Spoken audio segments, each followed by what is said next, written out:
ಬೆಳೆನೂ ಪೂರ ಒಣಗ್ಯಾವ. ರೈತರು ಇರಬೇಕು ಸಾಯಬೇಕು ಒಂದು ಗೊತ್ತಾಗಿಲ್ಲ. ಸರ್ಕಾರ ರೆಕಾರ್ಡ್ ಗಮನ ತಗೊಲಾಗ್ಯದ. ಮತ್ತು ಇವತ್ತು ಅಲ್ಲಿ ನಾವು ಎಲ್ಲ ಡ್ಯಾಮಿಗೆ ಹೋಗಿ ನೋಡಿದೆವು.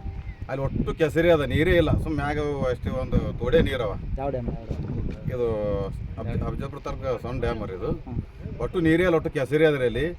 ಈ ಕಡೆ ನೋಡಿದ್ರೆ ಪೂರ ಹೊಳಿ ಒಣಗ್ಯದ, ಆ ಕಡೆ ನೋಡಿದ್ರೆ ಪೂರ ಬೆಳೆ ಒಣಗ್ಯದ. ರೈತರು ಇರಬೇಕು ಸಾಯ್ಬೇಕು ಗೊತ್ತಿಲ್ಲ. ಹೋದ ವರ್ಷ ಮಳೆ ಹೊಳಿ ಬಂದು ಎಲ್ಲ ರೈತರು ಅವಾಗೂ ಸತ್ತಾರ, ಈ ವರ್ಷನೂ ಸತ್ತಾರ. ಈ ದನ ಕುರಿ ಹ್ಯಾಂಗೆ ಬದುಕಬೇಕು ಈ ವರ್ಷ?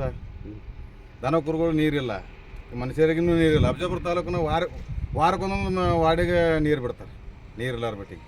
ಸರ್ಕಾರ ಏನು ಕಣ್ಣು ಮುಚ್ಕೋತದೋ ಏನು ನೋಡೋದು ಒಂದು ಗೊತ್ತಾಗಲಾಗ್ಯದ. ಏನು ಇರಬೇಕು ಸಾಯ್ಬೇಕು ಅಂಥ ಪರಿಸ್ಥಿತಿ ಬಂದದ.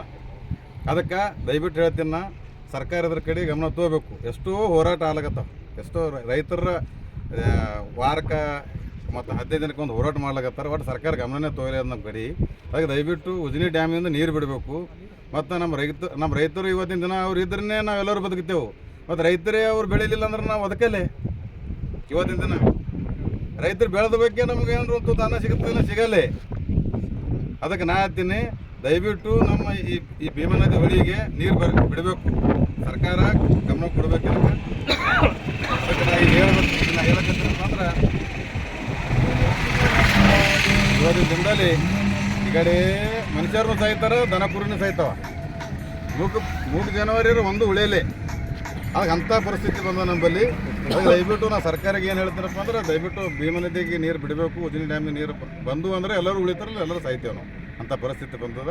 ಅದಕ್ಕೆ ನನ್ನ ಹೆಸರು ಪ್ರಮೋದ್ ಬೋವಿ ಅಂತ, ಸಿದ್ದರಾಮೇಶ್ವರ ತಾಲೂಕು ಅಧ್ಯಕ್ಷ.